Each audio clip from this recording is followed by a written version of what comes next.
Well, welcome back to the hour of the time. The phones are open, folks.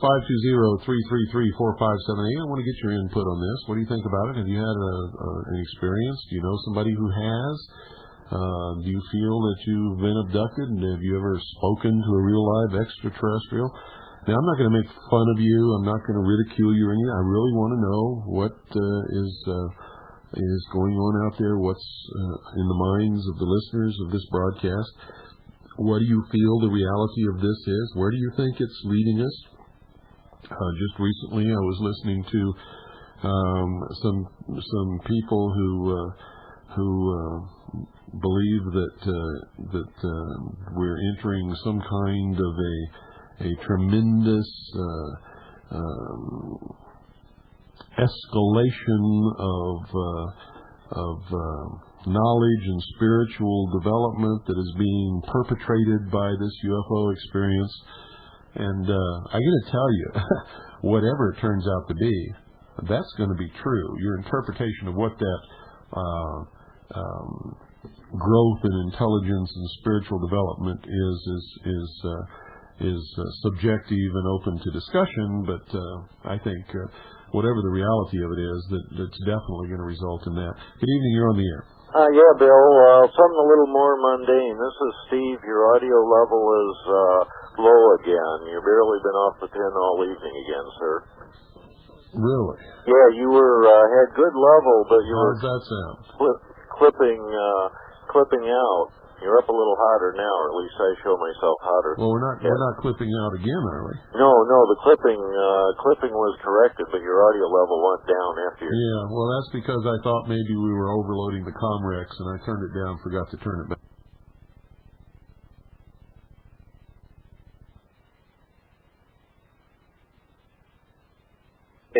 There's a picture of one disassembled in the history of World War II. It's a rep document that I have here, and they had a picture of one of those made out of plywood. They represented it as a prototype, and nothing more was said, but it was a steel truss frame covered with plywood, looks like, real thick marine plywood, and was powered at that point by two of the jet engines similar to used on the ME-262. And curiously enough, the picture was it was disassembled, being prepared for shipment. And the thing was on its side, but you could see some of the salient points, like the engine nacelles and stuff like that. But the actual turbines weren't in it. It was disassembled. But you can see the cross section of the saucer shape. And what did you find that picture in?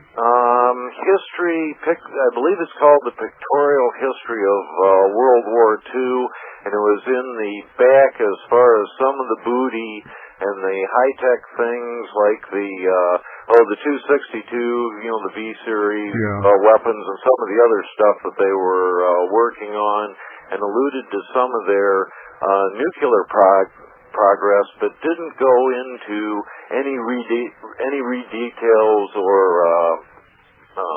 any details on it. It was just sort of the end of the book, and this is where it could have gone. Think of the possibilities, no details. Yeah. Well, the possibility of Germany developing an atomic bomb was slim, since they had never reached the stage of developing the heavy water that they needed. And when they began to actually go online with the only plant that they had built to develop heavy water, we bombed it into eternity before they even produced so much as an ounce. Yeah, but they didn't go into a real wartime economic footing until 1943, as far as getting serious, as far as very costly long-term development. Yeah, and by that time we had air superiority and it was over. It was over. Yeah. Well, who published that book? Do you know? Oh, I'd have to go get it, Bill. I actually had it down here a week or so ago, and threw it back up in the library. Okay. But the information's out there, and there are pictures of that exact thing.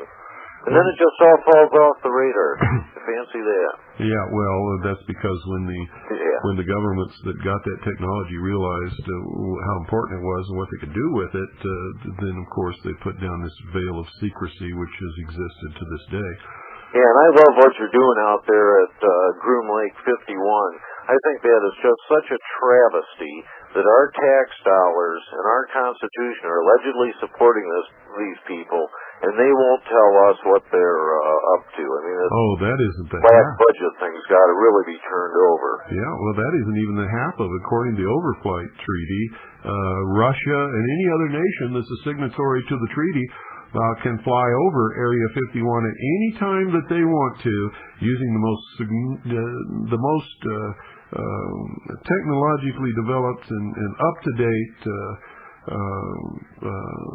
spy equipment, and photograph and listen to and discover exactly what we're doing there. But not one American citizen can climb up on a mountain and even look at it with binoculars anymore. Yeah, it's a wonder who they trust. Well, it's certain they don't trust us. Right. Carry on, sir. Excellent. Thank you. Thank you for calling, and thank you for your input there. 520-333-4578 is the number, and I want to hear from you out there in radio land, satellite land, FM land, wherever you're listening, internet land. I want you to call me right now at 520-333-4578 and tell me what you think about all this. Whatever you think about it is fine with us. We want to hear what that is. We want to hear if you've had any experiences with these so-called UFOs. And UFO, folks, it simply means unidentified flying object. If you look up in the sky and you see a duck flying at 3,000 feet and you can't tell it's a duck, it's a UFO.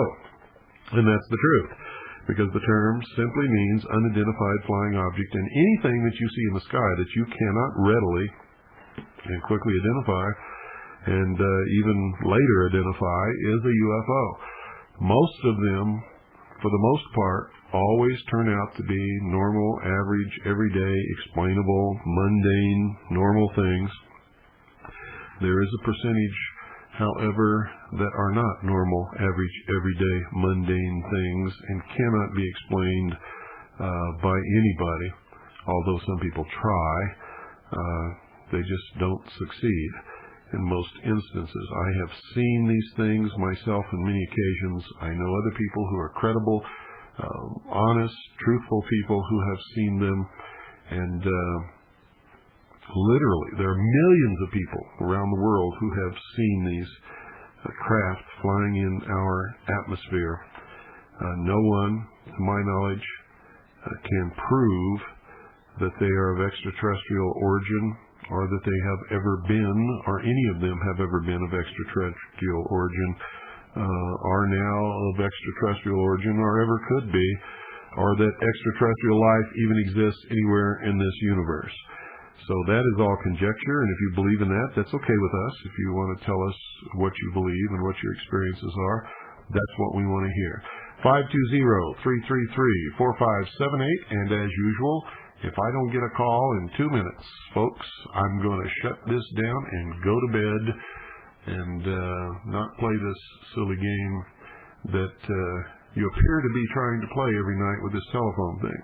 You want to have open call-in shows, but then when we have them, it's almost as if you have to be pried loose from your couch and over to your telephone in order to make the calls. Once the calls start, they never stop, and that's just amazing. It's like everybody's waiting for the first person to pick up the phone and dial. You now got 1.5 minutes, ladies and gentlemen, to start the ball rolling, or it will be the end of the broadcast of the hour of the time for tonight.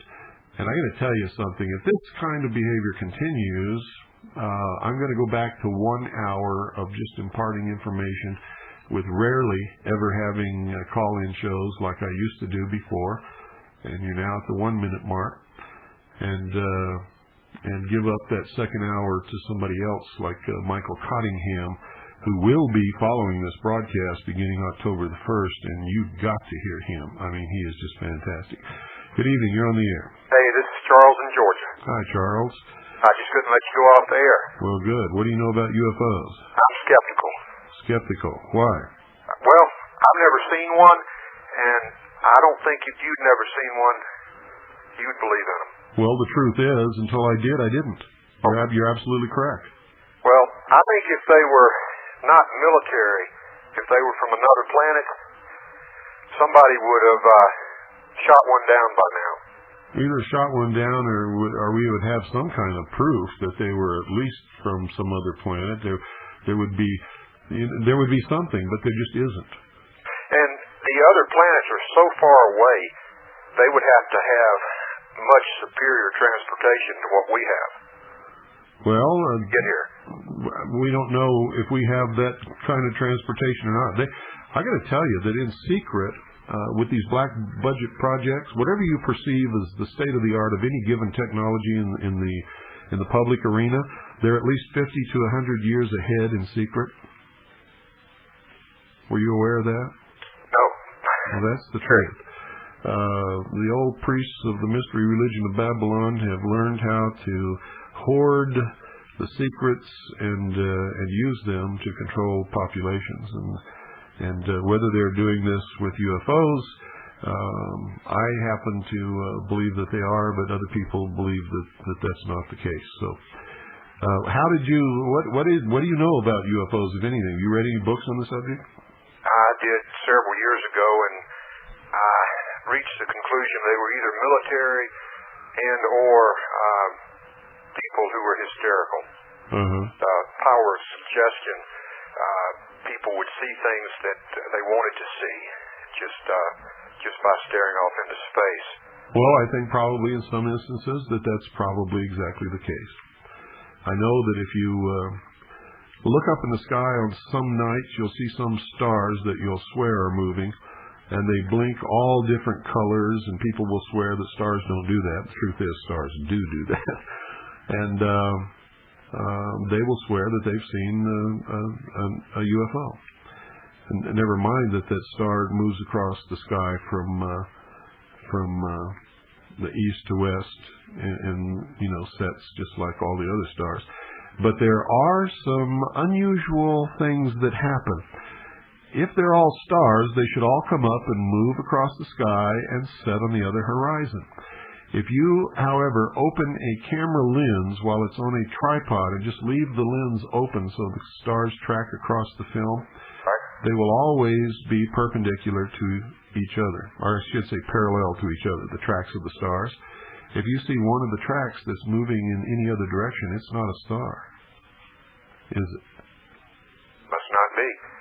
Speaking of horizons, I heard a show you did about a month ago about the fake photos from the moon. Yes. And there was something about the horizon you said would give it away as fake pictures.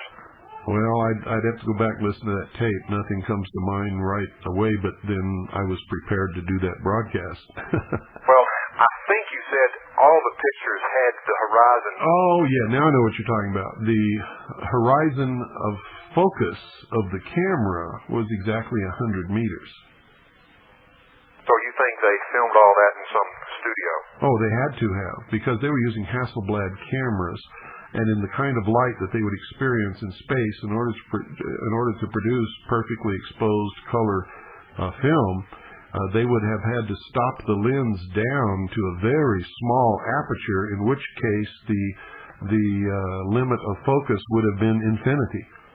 Well, I'm not sure I heard it on your show or whether somebody just told me about it, but I heard somewhere that when they were jumping on the moon, they should have been able to jump real high since the gravity is like 1/6 of Earth. That's correct. And they only jumped about a foot. That's absolutely correct. And one other thing I heard was that the transmission back to Earth took a real long time to get here. I've heard that also. That is not one of the things that I've investigated, though. I have a degree in photography, so most of my efforts have been in the study of the photographs, and they're so easy to prove that they're fake. It's just unbelievable that anybody would even try to pawn them off as being legitimate photographs taken on the moon. Well, I appreciate your time, and I'll let somebody else jump on. Well, thank you for calling. See you later.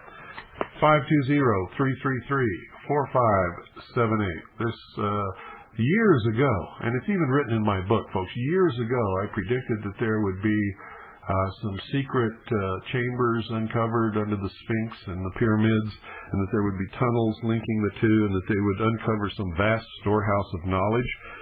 Well, now that's coming true. They say that they have found the chambers and they have found the tunnels, and they're excavating, but they're doing it in secret. And there's people who have been on the Art Bell show and others who claim that this is all linked to Richard Hoagland's discovery of artifacts on Mars and the Moon, which, by the way, are all taken by NASA, who faked the photographs. Therefore, it's all based upon the photographs of an organization, an agency that's been proven to fake photographs. But it's amazing how many of my predictions, in fact, all of them, they come true. It just blows my mind. But they're so easy to predict. Good evening. You're on the air. Yes, Bill. This is Harvey in Ohio. I'm one of your rebroadcasters, and I sincerely, you have won me over totally with your program last night. I really want to thank you for that constitutional program. It really moved me. I've read the Constitution, but that production of it was so well done that I played it all night on my rebroadcasting unit here, and all afternoon. I just hope that somebody else heard it, because it really moved me. And on the UFO subject. Well, wait, let's go back to that. You know who produced that? You know who's really responsible for it? No. You know the actor Stacy Keach? I've heard that name. Stacy Keach is the one who produced that and is responsible for the whole thing. It was beautiful. I tell you, it really, really, really, really moved me, and it made me really know why. It made me feel like an American. I can't tell you. I just really can't put it in words. I did better on my own little broadcasting unit than what I'm doing here tonight. Mm-hmm. But it was really well done. I just played it over and over and over. Well, great. So it had to move people that heard it. Wonderful. There'll be more of that type of program as the time goes by, I can assure you, because that's the main thrust of this broadcast. Well, I want to encourage people out there that get some kind of a unit, and this time I won't mention any names, but get some kind of rebroadcaster. Let's make this work, people. This is a chance for us to take the airways back. Bill has done 4.5 years, or maybe longer than that, up there, working his butt off, making, what do you call it, what's the word when you research, and he's the one, people. And I just want to encourage everybody, let's take the airways back, so get these broadcast units up and working. Don't make excuses. Don't be afraid of the FCC. They're more harmless than UFOs, as far as I'm concerned. Yeah, well, not all UFOs are harmless. There have been some cases where they have. Well, I don't know, apparently appeared to harm people. The Cash Lundgren case comes to mind, where they were driving their car, and all of a sudden there was this huge diamond-shaped UFO in front of them, surrounded by military black helicopters. And everybody thought they were crazy, and all of a sudden their hair started falling out, and they began to demonstrate the classic symptoms of radiation sickness. And they were, in fact, exposed to a tremendous dose of radiation, which caused them some tremendous health problems for quite a while. Well, I definitely disagree with the last gentleman with respect. That I do definitely believe that there are UFOs. Where they're from, I do not know, but I can tell you my experience, my experience, and I don't know how enlightening it will be, but I'll tell you what happened to me and my wife. It was in the daytime. I've seen lights at night, which you couldn't document, you might say. But this was in the daytime. We were coming up over a hill. It was a pretty steep hill. We were up over top of the hill. And it was a real gloomy, gray day here in Ohio. And we have some gloomy, gray days here, let me tell you. And all of a sudden, these brilliant flashes of light and this V-shaped object, which was flying, instead of flying with the point, where the point, you think it would be flying in a V shape, it would be flying, the point would be, it was flying the other way. Yeah, like a ship. Understand what I'm saying? Yeah, in the Navy we call the pointy end the bow. That's the one that goes first. Well, anyway, but what got me, what was so spectacular was there was quite a lot of traffic, and these big flashes of light, like I can only emphasize, like 100,000 times brighter than what a little flash bulb would be on a camera. And it was just like they were taking pictures. I mean, this was in the daytime. There's flashes of light, And I thought, wow, people will be stopping on the highway and just say, what the hell was that? I thought people would be pulling over thinking, is this the end of the world? What is it? But nobody stopped? Nobody stopped. So since nobody else was pulling over, I didn't either. I kept going too. But we were in amazement. So I told my wife, I said, don't say anything. Wait till we get back to the house. Oh, I want you to write down what you saw. You draw a picture of what you saw. And then let me draw a picture of what I saw. So we went, and I went to the kitchen, she went to the front room or whatever. And we both drew the same thing. Well, that's a good way to do it. And what it was, I don't know, but I've never seen such bright lights flashing like that in all my life. And what it was, I have no idea. It was not the sun flashing through the clouds or anything like that. I mean, I've seen that. That's rays. That's not flashes. But is that a UFO? I don't know. Is that a part plane? If you couldn't identify it, it's a UFO. UFO simply means unidentified flying object. If it's flying in the air and you can't identify what it is and you've never heard or seen of anything like it before, then it's definitely a UFO. Well, that was in the daytime, so I think that was highly unusual for the shape of the craft, where we live, to see something like that. Yeah, the shape of the craft that you described is one that is pretty common, that was seen over a specific valley in the east. I forget the name of the valley. It'll come to me later.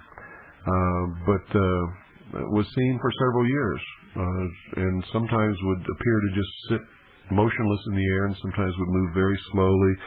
But the bright lights and daylight I had not heard before. I've seen things like that, arc light.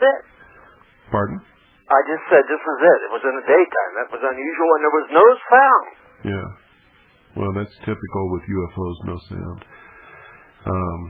Go ahead. I'm sorry. I interrupted you. Oh, no, that's okay. I was just going to say that I'd seen bright flashes of light in the daylight, which turned out to be practice arc-light missions by high-altitude reconnaissance aircraft, where they would drop a series of some type of explosive or incendiary that would burn extremely fast and extremely bright. And when they use them at night, lights up the countryside brighter than the sun, and they would take their photographs with that. And sometimes they would practice their missions during the daytime. But we all knew what they were. And they were never accompanied by some weird delta-shaped craft that moved very slowly and strangely in the atmosphere. Well, I can only say that that's what we saw, and I just tell you, Bill, Godspeed on this, you, and I want to thank you, and I've really become a fan of yours. You've won me over totally, and I can only say that I just hope that the people realize this is our chance to take the airways back and have interesting shows and interesting guests, and there was something else I wanted to tell you. Oh, yeah, I want to send in my address and where I'm at and everything so that I can be counted, and you can count on me for your, any support. Great. Sometime next month, I don't know exactly when, we'll begin 24-hour-a-day broadcasting. Jackie Petru will precede my broadcast. Michael Cottingham will be coming on right after my broadcast. We are lining up some other excellent radio programming, and it's going to be around the clock. You're just going to be amazed. We're going to have some old-time radio broadcasts. It's going to be wonderful. You know, Bill, these people talk about the expense of this whole thing as far as getting set up, and I don't want. You've got a good deal what you've got too, but they can also big dishes. A lot of people are getting rid of them, and they'll almost pay you to haul them out of their yard. That's right. I know some people who have purchased... I can go out and get a dozen a day. Yeah, I know some people who have purchased complete used satellite systems for as little as $100. Oh, yes. The whole thing. And right. all you got to do is watch the penny saver and read the want ads or the for sale ads in your newspaper and your penny saver and your bargain, whatever it is, and you'll find them there. And you don't need much in the way of equipment. Some of the equipment you've got at home, stereo equipment and stuff like that, and amplifiers, you can put that to good use for your little studio. Yeah. You don't need a heck of a lot. Yeah, and if you want top-notch, good new equipment, we've got the lowest prices that there are. Oh yeah, what you've got there, like I said it the last time I was on, will last for years and years and years and years. And it's just practically trouble-free, especially when it's not moving. You're not going to be moving a lot. Yeah, that's true. Okay. Thank you for your input, and thank you for calling. God bless. You too. Okay, bye. 520-333-4578 is the number, and it's your turn. Yes, you, right there. I'm talking to you. I'm pointing right at your belly button as you sit on that couch, and here you are. Good evening. You're on the air. Hi, Bill. Hi. This is Carl in Florida. I knew you knew I was pointing at you. You sound over the phone. You sound like somebody I know. I've been listening to you for years. Maybe I am. Maybe nobody really knows who the real Bill Cooper is. Maybe. Maybe it is the guy that you know. Let me tell you, Bill, I've been following you for a long time, and I agree with everything you say. Oh, no. You've been following me for a long... That means you saw me go into that phone booth and change my clothes, didn't you? I still think this is my friend putting me on. But remember Thatcher, Arizona? Thatcher, Arizona? No, I don't, as a matter of fact. If people assume I know everything, I really Heck, don't. when you were a ufologist yourself, remember? I've never been a ufologist. Never, ever. Well, I have a tape of you giving a lecture. Yeah, I was giving a lecture about things that I saw, documentation that I saw when I was with the Office of Naval Intelligence. Right, you're absolutely right. And I was trying to warn people about what that meant to our Constitution and about the future of the world. I understand, but I've been following you ever since. And I've listened to just about every one of your programs. Wonderful. I still keep up with the ufologists, though. Just for information. Well, I try to do that, too. Last week, I heard a person on a radio show. Would you want me to give him a plug or not? Sure, go ahead. It's UFO Update. Where is that? I've never heard of that. Radio Network. Pardon? On the Cable Radio Network on satellite. Cable Radio Network on satellite. UFO Update? Yeah, it's on... Who's the host? Well, it was your old friend, but they dropped him about 8 weeks ago. Who was that? Ecker? Ecker. Oh, that phony creep? Now, all of a sudden, he wasn't on anymore. Well, people are finding out what a phony liar he is. Okay, and they went for 2 weeks with no program. Then they came on with a new program. With the UFO Update. Well, good. I hope it's objective, and I hope the host is more truthful and more honest and more objective than Ecker was. If he is, he'll have a successful program. And if he is, I'd be interested in talking to him about being on our network. Michael Sheldon. Well, I hope you can hear that. Oh, I can hear it. What's your scanner on? That's the radio. Somebody was screaming. Joe Dale is the host. Joe Dale, don't know him. No, he's, I'm not sure who he is. He's a fairly young fella, and he didn't even know about the Mantell deal. You remember that one? Oh, well, he's really new to all this. So they had to fill him in. Yeah. Well, last week... Yeah, I know about the Mantell incident, the P-51. I do, too. I was living in Cincinnati, Ohio, and we got live broadcasts from there. Yeah, well, that's... They broke in. Yeah, okay. So I've been around for a while. In fact, I was around at the beginning in 47. Anyhow, this... Go ahead, I'm sorry. So-called guy, Sheldon Neidl, who I have never heard of. And he's got some books, and he's been lecturing. and he claims he was abducted when he was 9 years old, and so forth and so on. And he says he can channel, which he did on the program. You know, I don't know about channeling. And he said that after the eclipse, you know, we're going to have a lunar eclipse on the 26th total in the United States. It's going to be the last one for a long time. He says after that, they're going to start flying in the daytime. And they've told the United States government to get their airplanes out of the air because they don't want to have to take them out. I'm sorry. I just can't buy that. Well, I mean, he's going to be out of business because that's pretty soon now. Yeah, really. He's blowing his whole thing. Well, that's like old Brother Stare. What was it in July? We were supposed to be nuked by the Russians? Yeah, familiar with him also. Yeah. And his other 500 other prophecies that never came true? Right. Yeah, when somebody starts channeling, I leave the room usually. Yeah, well, I'm just, if this guy's blowing his whole scheme that he's been working on for years, because yeah, you remember the total eclipse in Mexico a few years back? And then right after that, the UFOs started showing up. Yeah, over Mexico City and other places. Well, places. they're still flying, evidently. Well, that's what they say. Well, I've seen some pretty good pictures now, you know, but you know how pictures are. Well, photographs can be faked real easy nowadays. I know that. I do a little photography, a little astronomy, radio. And I didn't think it was so easy to fake videotape until I saw the Billy Meyer stuff, and then I realized it's a lot easier than what we thought. Well, he didn't have videotape. Well, he had film, but they put it on videotape, and that's what you see in this country. Nobody's looking at film here.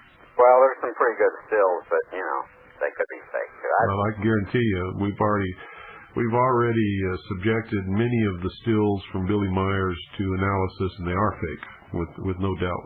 Okay, you need to get somebody really good. Maybe when Gary Bourgeois gets back in circulation, he can fill you people in on some radio jargon.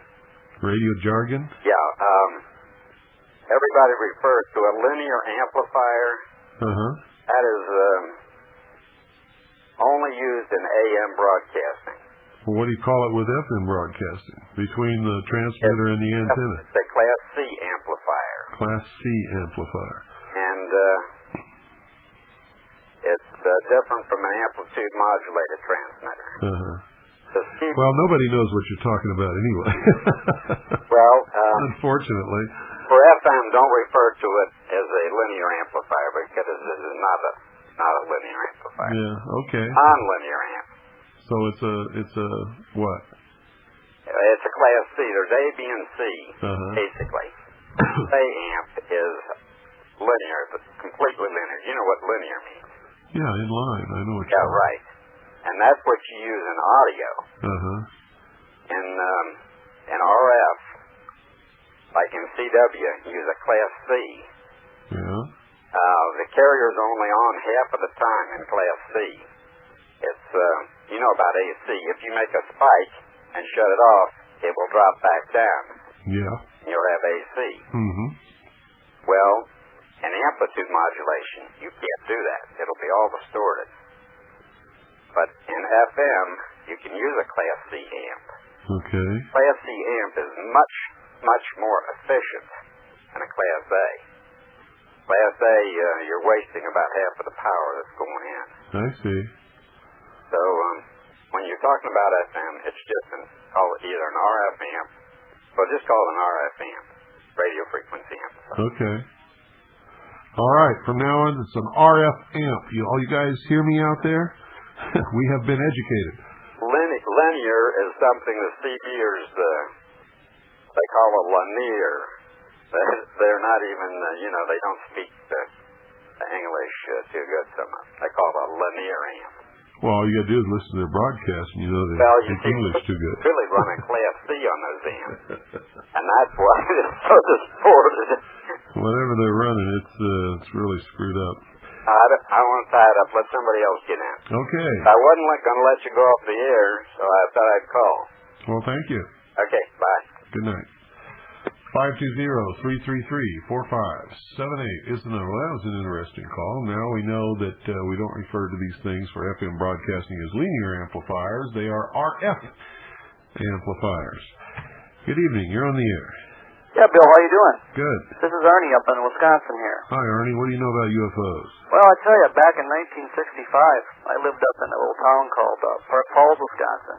What's the name of it? Park Falls, Wisconsin, little town. Park Falls? Mm-hmm. Okay. It's like the northwestern part of Wisconsin. Okay. Well, anyway, we were outside one night and we seen little lights flashing in the sky and stuff, and they were there for like about 30 to 45 minutes about. And all the neighbors were out. They'd go up and across and different bright lights. Well, needless to say, after a half hour into it, we heard two sonic booms. And apparently they sent up some fighters from, there used to be an air base up in Duluth, Minnesota. Yeah. And I think they were the older F-102s, whatever. And they came right over and just heard the booms, and then they were apparently trying to go after them or something, but they just shot and totally disappeared. And the lady next to us, I remember that she was like, I believe she was from Germany. She was like a war bride or type thing. And she said that she hadn't seen anything like that since just about towards the closing of the war in Germany. She said she's seen them quite a bit over there. There was a lot of activity, down the closing year of the war. Oh, that's interesting. Yeah, and I said, she kind of asked me, she goes, I haven't seen this since closing into the war. There's a lot of UFO type objects and stuff too. She says she knew pilots even in the Luftwaffe that seen them, and they didn't, but she didn't get into much detail, but she just said that she was aware that in the war there was a lot of sightings of that. Yeah. And I'm working on converting a amateur radio for your FM broadcast deal here. I have a satellite, but I used to listen to you on shortwave, but as we know, that ain't working no more. How in the world would you convert an amateur radio to broadcast FM? This is actually, you got to, on the older crystal ones, you can do that. You guys amaze me. You just know how to do everything out there with the radios, the things I never even dreamed you could do. And every time I talk to one of you guys, you blow my mind. Well, it's a hobby, but I was learning a little milliwatt thing just around the house here, but I'm working on converting something a little bit. Now, you talk about stuff like the old Collins receivers and No, this is transmitters? actually this was an old commercial. It was originally a commercial pager system, a Motorola type. Oh. It's a tube type. Uh-huh. It's a real common. So that's not really amateur radio. That was a pager system? Yeah, I converted it over for the to be used on like for 6 or 2 meters. It could go either way. From 50 megahertz up to like maybe 150. And what I did, I had just like a relay, like a little repeater here. But since I got it offline, I was going to convert it for the FM broadcast. Yeah. And I think it should work pretty good. But I was going to say too, a few months ago, I think I sent you a old Reader's Digest. I don't know if you received that or not. But, what was the subject? It was February 41. There was just some subjects in there about. You talk about how the economics are controlled by. Oh yes, I did get it. Yes, I did. Yeah, and I thought that was quite interesting. That article on even before, February 41, we weren't even really in it, but how they're already manipulating the economy. Yes. And how people were saying that Japan's buying our scrap and turning into weapons, and nobody's paying attention. Yeah. And I just thought that was kind of a neat. It was wonderful. It is neat, and it's extremely educational. You read that, yeah, it's very educational. You read that, and you go, people were aware of this stuff back then. Yeah. But yet, nobody really reacted or did anything like that. And I just think that's amazing. But I just like call in and say, I got you in satellite too. I put together my system for about $100 too. So I rated somebody of mine runs a TV shop, and somebody wanted one of them little dishes put in. And we put it in. He goes, "Why did you go to this house?" He goes, "You guys want this? You can have it." So basically, we hauled it away, and I got a couple cheap receivers and put them together and got a system going, So, well, that's great. Yeah, you can do it pretty economical. Now, a lot of people are going to that smaller dish and, like you said, read your shoppers or even check with your satellite or TV places, sometimes they get trade-ins or stuff that they don't want to mess with. They just soon get rid of it. Like I said, I have an older system. It was called the Bird View system. It's not exactly, the most modern, but I got like about 8 receivers, so I'll always have parts, As long as it works, that's what counts. Some of the best radio receivers and transmitters in the world were made back in the 20s. Oh, yeah. Yeah, I collect older radios, too. I have And this microphone that I'm using right now was made back in the 20s, and it's the best that there is still today. You cannot get anything better than this. It's an electro voice, I believe, isn't it? Or? It's an RCA 44BX. Oh, yeah. Them are wonderful mics. Yeah. I like listening to, I always always listen to shortwave. I have an old Delco 4 model radio. It's like the old Philco shortwave. I always listen to you on that, you know, and there's just something about the tube sound, you know. It's just a classic sound, I guess you can say. Well, if you've ever heard one of those old radios, there are people now who are collecting them and restoring them. And if you got a lot of money, you can even buy one, but they cost so much that it's prohibitive. I restored a couple myself, you know. They have the most incredible sound you've ever heard. Because when I was a kid growing up, you know, I'd sit there and listen to radio teletype and CW on that old one we had just because I thought it was neat. Yeah. You know, I tell my sons, I says, you know, I think nowadays you guys are missing out on some of the real treat of what radio was like. You know, you had to use your imagination a little bit. You know? Yeah, I remember that when I was a boy. My mom would tuck us in the bed at night, and then she would turn on the radio, and we would listen to Suspense and the Whistler, and the Creaking Door. And then, you know, sometime during there you'd drift off to sleep, and you wouldn't hear it all, but I remember laying there in the dark, and I could see the Whistler lurking in the shadows, and in your mind you could see the whole thing. It was better than television ever dreamed of being, because you could create in your mind whatever your mind wanted to put there instead of having something put there for you. Yeah, that was really neat. Well, I'll let somebody else jump on in here. I know we're getting about 15 minutes here, but yeah, well, I just wanted to see if you got that, and like I said, I'm definitely going to get you back on the air up here anyway, and great. Nice getting into you, and you did send me some information for buying some books and stuff too. I appreciate you returned my letters, so. But well, thanks a lot, Bill, and God bless you. You're welcome. Bye. Good night, and thank you for calling. Oh, by the way, folks, before I forget to tell you, all the information packs have gone out on the satellite system and the low-power FM transmitter and the sales items and the tapes and all of that kind of stuff. They're all in the mail, so you can be expecting to be receiving them within the next few days. We're extending this sale probably till the end of October, and then it will end. Or maybe the 15th of October, I'm not sure, but it will definitely go past the 30th of September when everybody thought it was going to end. For right now, let's just set it at the 15th of October and leave it at that. So the sale will end the 15th of October. All the info packs are out to you. If you haven't sent for an info pack, please do now so that we can get it to you before the sale ends. And everything that we have is on sale, folks, except for Oklahoma City Day One. We cannot put that on sale. If we don't get back our investment in that, we're down the tubes, and there is no doubt about it. So we can't put Oklahoma City Day One on sale at all. And don't forget, if you haven't ordered your copy of Oklahoma City Day One, they have been printed. They have been bound, except for the hardback collector's edition. That will be in process of manufacture a little bit longer because we're getting top quality binding. The pages are going to be sewn, and the binding is just tops. I mean, you can't get better quality. So the collector's editions will be coming later, but the paper trade books are on their way now. They're on a truck on the way here, and I don't know how many days it's going to take for them to get here, but as soon as they get here, we're bringing Michelle Moore in to sign all the books that have been ordered signed. And you cannot order any more paper trade books signed, ladies and gentlemen. We are not doing it anymore. If you want a signed, autographed edition, you have to buy the collector's hardbound edition, which is limited to 500 copies. It's hardbound. It's a top quality book. It's a first edition, collector's limited to 500 copies, period, in the whole wide world. And that's $65 post-paid for the collector's edition. If you want the regular paper trade, it's $35 post-paid. Get your orders in now because they're on the way. And as soon as they get here, the ones that don't need to be autographed are going to be sent out immediately. The ones that need to be autographed, as soon as Michelle puts her John Hancock in there, they're going to be going out too. So, anyway, that's that. 520-333-4578. Give me a call. Tell me what's going on with the UFO thing with you. Good evening. You're on the air. Yes. Bill. This is Fred in California. Hi, Fred. On the, I don't have any flying saucer stories of my own, really, but I have a book called Space Aliens from the Pentagon by William R. Lyne, Lyne. Yeah? Have you ever seen this?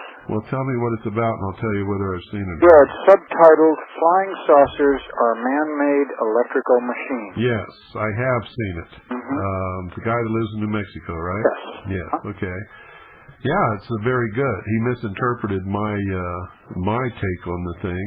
And a lot of people do that because they fail to call me and ask me about it before they go off the deep end. But anyway, it's very good, and I highly recommend it. Yes, it's one of the most enjoyable books I've ever seen. It stands right along with yours as far as I'm concerned for the kind of a book that you can open to any page and you're hooked. Yeah. So, and he's in Lamy, New Mexico. Lamy, General Delivery, Lamy, New Mexico, and the book is $17.95 plus postage. So what? And somebody's listening, huh? Oh, yeah. We know that they're listening, including the government. We're right close to Holloman Air Force Base and White Sands Missile Range. Oh, great. Does your broadcast cover those installations? It reaches out to where they do some special ops training in the Red Rio area of the missile range. Well, wonderful. Well, that's great. If we could just get some more people down there to cover the whole thing. What I would like to do is make sure every military person in this whole country gets to hear the truth about what's going on, so they stop their support of the treasonous activities and begin to honor their oath to protect and defend the Constitution for the United States of America against all enemies, foreign, and here's the key words, and domestic. Yes, sir. I've brought that up before. We're also trying to get up a station down in Holloman, or not in Holloman, but it's called Bowles Acres. It's right outside of Alamogordo, close to Holloman. And that will cover Holloman. Great. If we can actually get it done. But that wasn't, of course, the reason that I called in. I'm sorry to disrupt your programming about your UFO. Well, that's okay. You know, if we hadn't caught it here, you would have caught it for us, and then we could have corrected it. Because later in the broadcast, we would have just been gone off the air because of the batteries were so low in this key piece of equipment that it would have just wiped us out. So it's a good thing. That was the reason that I was calling in early, trying to alert you to it. Well, great. Fortunately, Annie was on the ball and alerted me to it a little bit earlier than that. You're down by Holloman Air Force Base. What do you know about UFOs? Well... Anything at all? I know I've seen an object or two that I couldn't understand what was, and I'm well versed in observing aerial phenomena. What was it that you saw? One time it was two white objects that separated from one. At the same time, at about 5,000 to 6,000 feet, there was two F-15s flying nearby, and they separated and had a trailer between them. Wait a minute, what do you mean by trailer? Well, some sort of a connection to them, and then they separated completely out. They seem to be self-luminous. Oh, okay, it's kind of like two rubber bands being stretched apart and then they break? Right. Okay. And then as I was trying to get my binoculars, they disappeared. Well, you know, that's pretty... Like daylight. That's pretty classic sighting. I mean, I've heard that description many, many times. Several emerging from one seem to be connected for a while for a very short time as they're parting each other, and then that connection just sort of evaporates or stretches thin and then moves into one or the other. It's a well-known classic type of sighting that nobody's ever explained, at least not to me. Well, I'm glad to hear that. That's the first time I've even had a good explanation of that this has occurred before. Oh yeah, many times. Many people have seen exactly what you've seen. Sometimes it's two coming out of one. Sometimes it's three or four coming out of one. Sometimes the one just seems to fragment into several, and there is no longer a one but a whole bunch. Yeah, that's a classic UFO sighting. And I've seen a very large aircraft traveling very slow, of unknown origin. It was lit up like a Christmas tree with varied colored lights. Mm-hmm. At a very, I'd say 25 to 30 miles into the range. Mm-hmm. Near what they call Mockingbird Gap. Yeah. And most of these sightings, by the way, occur over or around well-known military test sites. Yeah, we've had quite a bit of stuff here. We actually had an overflight here just recently by a Soviet helicopter. K-27 Helix. They're all over the country. Yes, sir. Well, I got some real good photographs of it. Send me some photographs and explain it all, and we'll put it in Veritas. Well, it's going to be in the next issue of a competitor's magazine. Oh, are you talking about Media Bypass? No, sir. Free American. Oh, I never heard of that. The Free American, Clay Douglas? Never heard of it. Well, it's a more or less local patriot news magazine. Well, send us some pictures and we'll put it in a nationwide newspaper. Well, we'll certainly do that. Send you some color photographs of it. We had a confrontation with the Air Force over it. Really? And he sent out OSI agents and an FBI agent. And what was their purpose? Well, they seemed to be upset because I'd fired a distress flare one night when there were too many helicopters coming over my area. I'm unlighted here. Well, good for you. It's about time somebody started putting the fear of God into these people who have been terrorizing Americans by flying below 500 feet and hovering just above rooftops and setting down in people's yards. I am happy to hear it. Well, you, sir, are to be commended. They were very upset about it. They claimed that I had said that I'd fired it directly at them, which, of course, is impossible being they were unlighted. Mm-hmm. And when the flare went up, it went right between two of them. Oh, they were unlighted, so they were in direct violation of the law over civilian population areas where the law says they must be lighted and they must be flying over 500 feet. Well, in this particular area, I'm at south of Carrizosa, 16 miles south, and east of the railroad tracks, and I'm in a civilian fly zone. And they have a 500-foot unit no-fly over me from previous problems with the German Air Force, these tornadoes flying at treetop level. Yeah, all in violation of the law. Yes, sir. And their response to that was, of course, to bring an FBI agent with them, unannounced. Well, that's okay. Tell the FBI agent to go screw himself. That's exactly what you should tell him. Well, we had set this up instead of at the Sheriff's Department here in Lincoln County. We moved the location to my... In fact, what you should be doing is grilling the FBI agent as to why he's not prosecuting these people who are in blatant violation of the law. Well, that's part of the process. It is may proceed from this point on. Good. I like you more and more. You just keep on talking. This OSI agent apparently had said to the FBI over in Roswell the misinformation that I had specifically said that I'd fired at the helicopters. And that conversation was taped, so I know I did not. And at the table, whenever everybody arrived with the sheriff, we had the Lincoln County Sheriff James McSwain and Chief Deputy out there, and another deputy and the chaplain, and about a half a militia unit. And these were UFOs, weren't they? Yes, sir, they were to my... You couldn't see them? And this helix, by the way, at night looks like a UFO because of the double rotors. Any light appearing against the rotors makes it look like a flying disc. Yeah. And, of course, I spotlighted him with a 1,000,000 candle power floodlight, and they don't like that. Oh, I really like you. We're going to be great friends. Well, excellent. I've been trying to get in and talk to you about this. I love people with guts, and I love people who will not be intimidated by these federal Nazi jackbooted scum thugs. Well, we explained to them that our constitutional rights are non-negotiable. That's right. And that we will defend them at whatever cost. That's great. That's wonderful. And that's on tape. We videoed it and everything. Well, sir, you have gained a preeminence very high in my esteem, and I want to get to know you better. Well, my name is Jerry Carroll. Okay, Jerry, write me a letter, will you? And send me some pictures of those helicopters, and I'll get in contact with you, and maybe we'll do a big story on this for Veritas. Well, great. I'm really appreciative of what you've been doing, and I wanted to let you know what we're doing, and we certainly do support you, sir. Well, thank you.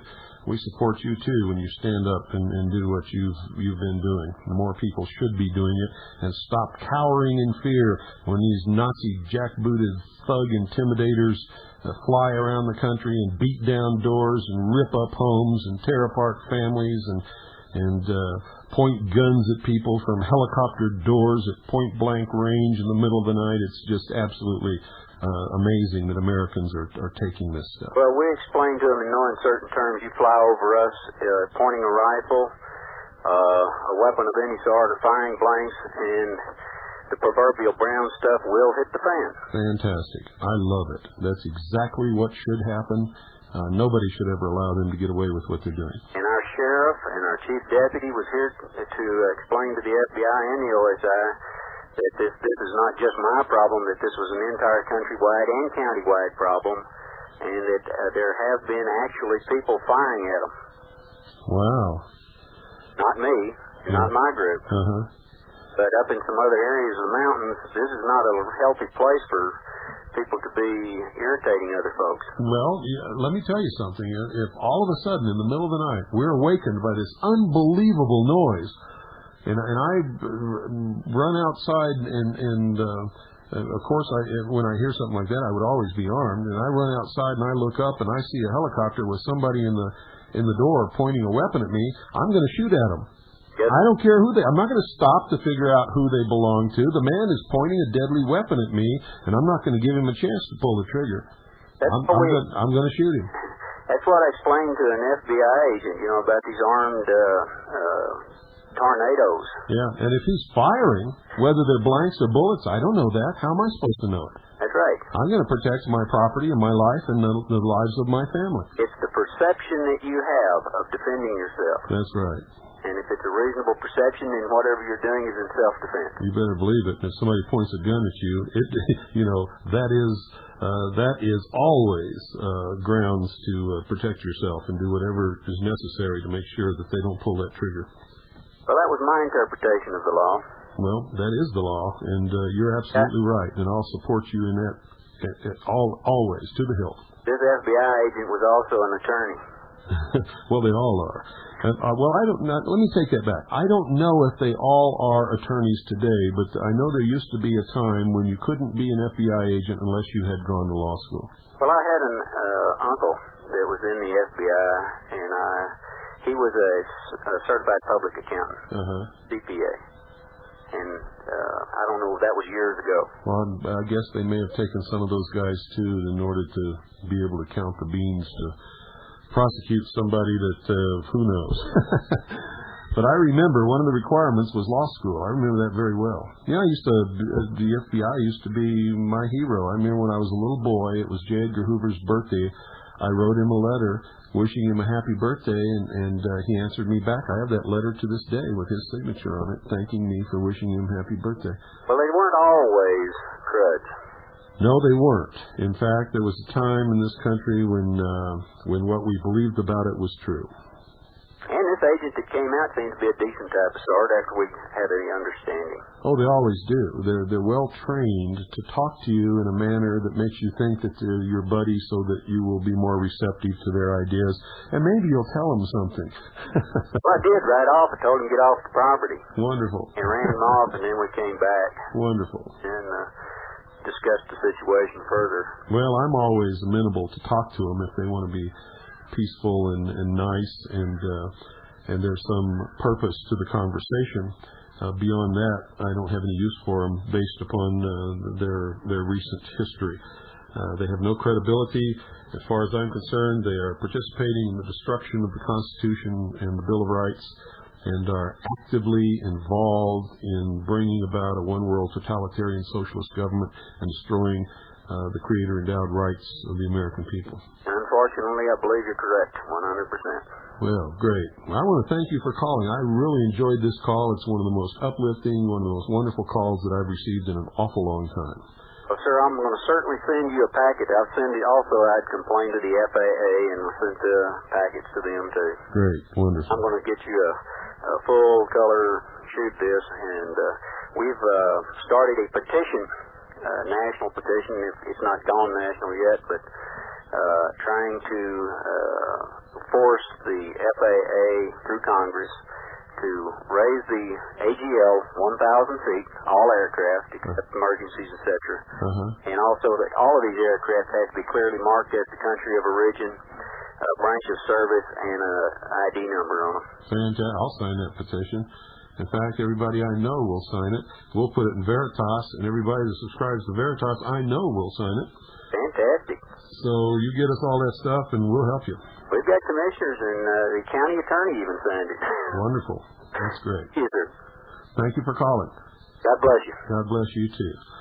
God bless all Americans who aren't cowards, who aren't afraid, who do the right thing instead of cowering in fear every time these jackbooted Nazi socialist thugs come around. I mean, I'm sick of it. I'm not taking it. I don't know about you folks, but I drew the line a long time ago, and that's why you're hearing this broadcast.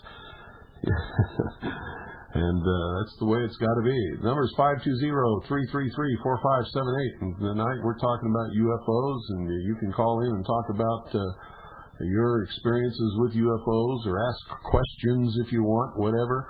I'm not going to take either side. I just want to discuss it tonight and find out what's on your minds. I want to hear from people who feel that they've been abducted. I want to hear from people who have seen UFOs. I want to hear what your thoughts are about this. I want to discuss it. And I'm not going to take a side for or against anything that you say. If you ask me a specific question, I'll give you a specific, honest answer. Whether you like that answer or not, that's another thing. But if you ask me a question, I'm always honest in my response. So you can count on that. If you want to recount your experiences, if you've had any, if you want to talk about or ask, maybe venture something subject for other people to comment on, that's fine. But I want to talk about UFOs because I think it's a significant topic, and I'll tell you exactly why right now. Throughout the history of the world, UFOs have never been in the forefront. In fact, nobody has ever, in the history of the world until right around World War II, ever discussed or brought up the subject or have ventured that there was any such thing as extraterrestrial visitation of this Earth, or that there could be aircraft flying around in our atmosphere that did not belong to any known government on Earth. This is the assumption that's made. People make that assumption not understanding that there are secret projects that are being conducted by literally all of the governments on the Earth that could have produced such a thing. But that, is up to the different perspective and beliefs of different people. We have evidence that this is probably the origin of most UFO sightings, if not all of them. But you have to understand that there have been times in history where people have looked up in the sky and seen things that they could describe perfectly. For instance, in the 1800s, there was a spate of mysterious airship sightings that were recounted in the headlines and in the stories of the newspapers across the country, and I mean all across the country. And from time to time, this mysterious airship would be sighted.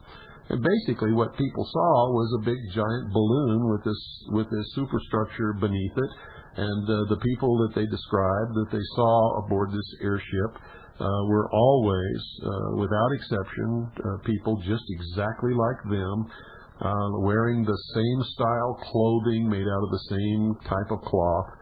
And wherever this airship was said to have set down, it always engaged in the normal type things that people do. Conversation, traded goods for goods, and the goods they traded were never from some extraterrestrial source, but were just common, ordinary things, just like could be found anywhere on the Earth. And one well-known story was that the airship touched down and somebody got off dressed in, a top hat and nice clothes of the time and traded some buckwheat cakes for some fertilizer. Don't ask me what they needed the fertilizer for. Maybe they were raising a garden on deck aboard this thing. I have no idea, folks. But you could read these stories in the newspapers of the time. They're legitimate stories.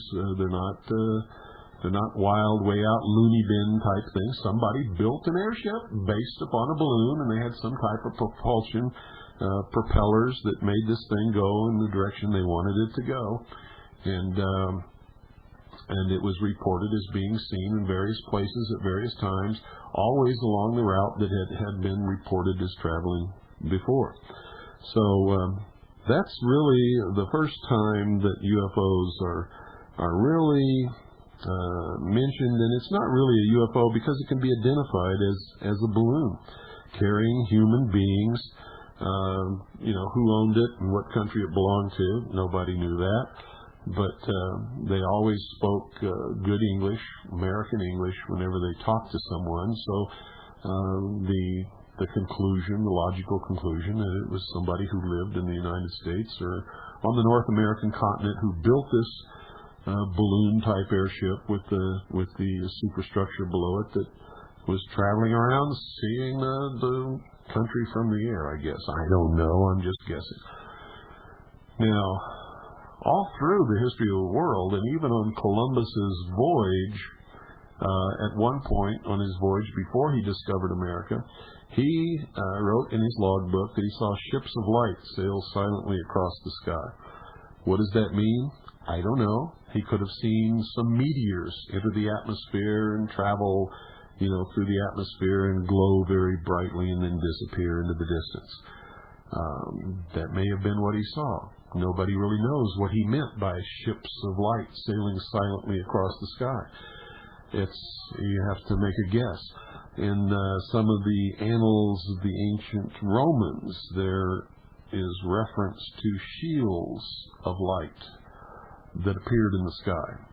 Nobody knows what that could have been or what that means. It could have been reflections off of a cloud at sunset. Nobody knows. Nobody knows what they were talking about when they made those kinds of statements.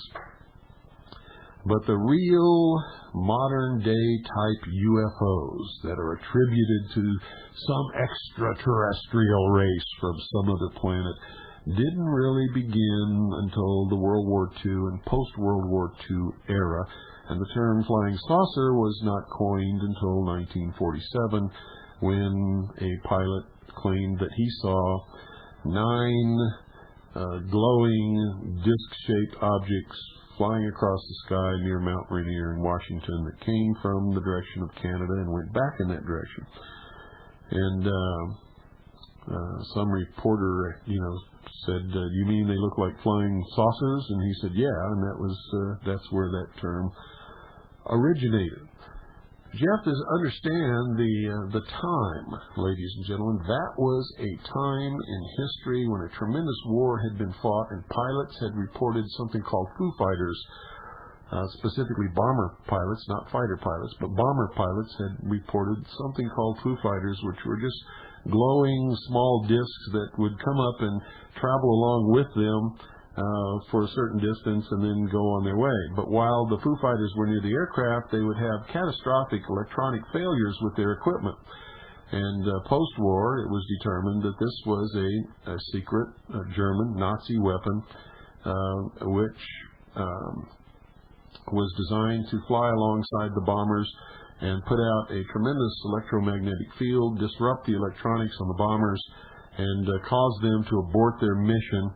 And they were successful in some instances, other instances they were not. But they were never successful on a scale that prevented the large-scale bombing of Germany both day and night, which resulted in the total collapse of their industrial capability to support the war.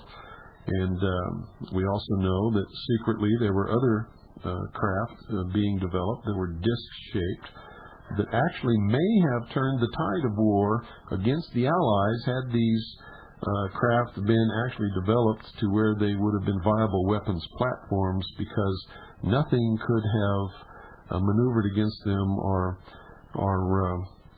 been effective against them in the skies because of their speed and their maneuverability. And they also had the surprise element that they were totally unorthodox aircraft and would have instilled fear into whoever or whatever they would have come up against. These craft were test flown on occasion, and this is documented, and it's well founded and proven in fact.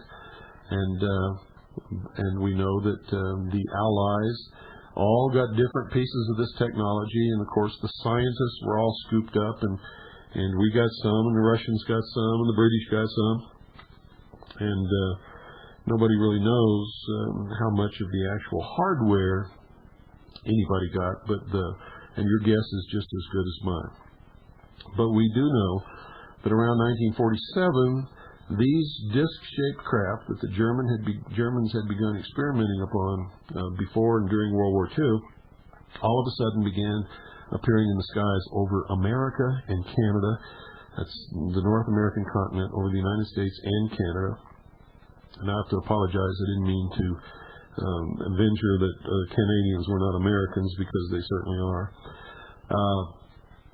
And all of a sudden, for years, there began to be many sightings all over the country, and there were, in fact, waves of flying saucer sightings, and then they would dissipate, and then there would be no sightings, and then at certain times, there would be, all of a sudden, another wave of UFO sightings. At one point in the 1950s, there were multiple sightings of UFOs over our nation's capital, Washington, D.C., we know that Hollywood quickly picked up on this, and there was a spate all through the 1950s, tremendous number of flying saucer movies, all with the same theme, I might add, that human beings were dangerous, and we were destroying our world, and the aliens came to warn us and stop us from this terrible activity, because if we weren't held in check, we could not only destroy our world, but their world and the universe and all this other kind of bullshit. And on and on and on and on and on. One of the great classics that will illustrate all that I've just been telling you is The Day the Earth Stood Still, with Michael Rennie and what's her name? Oh my goodness, I can't believe I've forgotten her name. One of the great stars, suffered a stroke and came back and taught her body how to function, and just a great Patricia Neal. That's her name. Oh my gosh, if I had not remembered that name, I really would have been disappointed in myself, because she's one of the really great actresses of all time, and a truly brave and admirable woman for the comeback that she made after she suffered a severe stroke, where she lost her power of speech and total movement of one half of her whole body. And she didn't give up, and she came back and talks just as normal as anybody else, and has taught her body to do all the things that it always could do, despite the great loss of brain tissue that she suffered during that stroke. But if you really want to see the great message post-World War II, it was that all humanity has to come together in one world government and disarm so that there will never be any more wars, and so we won't threaten the other civilizations in the universe and all this kind of stuff.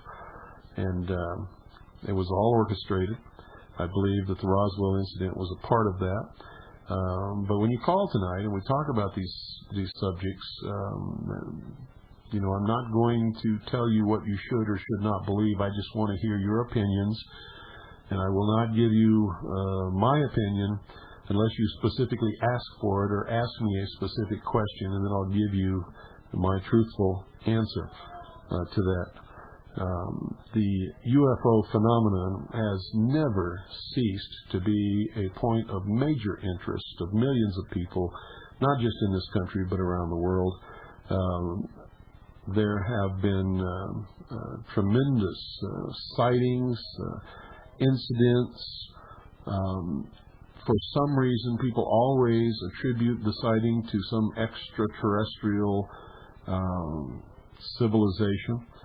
with no evidence whatsoever in the whole history of the world that is true. And I really don't know why that is, unless it's just wishful or hopeful thinking. Wouldn't it be nice if there really was somebody out there who really did take an active interest in us and really did want to make sure that freedom and peace and good things prevailed in this world as well as wherever else. But that's a form of escapism, and up until the time we take calls, this commentary is mine. When we start taking calls, then the commentary will be yours. I would love if anybody in this whole world has any proof that extraterrestrials are real and that they're visiting this Earth. I would love to see it. If real extraterrestrials really came here and landed on my mountaintop and got out and said, "Hey, Bill, why don't you come for a ride with us? We'll show you some wonderful things," I would not hesitate for a moment. But the fact is, no such thing has happened, and not to me, not to anybody that I can determine. There are an awful lot of interpretations and wishful thinking, and there are an awful lot of people who believe that has happened to them. But nobody, and I mean nobody, ladies and gentlemen, has been able to prove yea or nay. There just is no proof for, and really there's no proof against either. It's sort of a stalemate at this point. So let's take your calls. The number is 520-333-4543. If you've had a UFO experience, I want to hear about it. Where was it? What was it that you saw? What is your take on it? What do you believe about it? Do you think that it was from some other world? Could it possibly be from this world? Did you actually meet somebody face to face from what that you believe was an extraterrestrial? And if so, what was the result of that meeting? And I know there's an awful lot of you out there who are extremely interested in this type of thing and have been involved in it for maybe many years. And there are an awful lot of you I know who have had sightings of these craft. I have seen them in the air on numerous occasions. When I was in the Navy on the USS Tairu, SS-416, I saw one of these crafts come up out of the water, tumble on its axis 180 degrees, and disappear up into a cloud layer. And I was dumbstruck because it was huge. And up until that point, I thought all these stories about UFOs were just that, stories. But that sure changed my realization of the reality of the world. I can assure you, I knew from that point on that they were real. And I'm not talking about UFOs, I'm talking about strange craft, the origin of which nobody can tell anybody else, and the purpose of which remains to this day unknown. There are a lot of theories. I have my own ideas. I think I can prove some of my ideas. Other people may think that I'm full of baloney, but that's neither here nor there.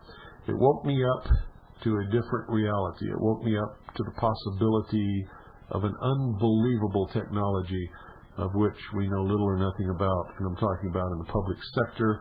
I firmly believe that regardless of the reality of whether it's of human origin or extraterrestrial origin, I know for a fact there are people in the government who know exactly what it is, where it's from, and how it works. And I have been on this trail for many years.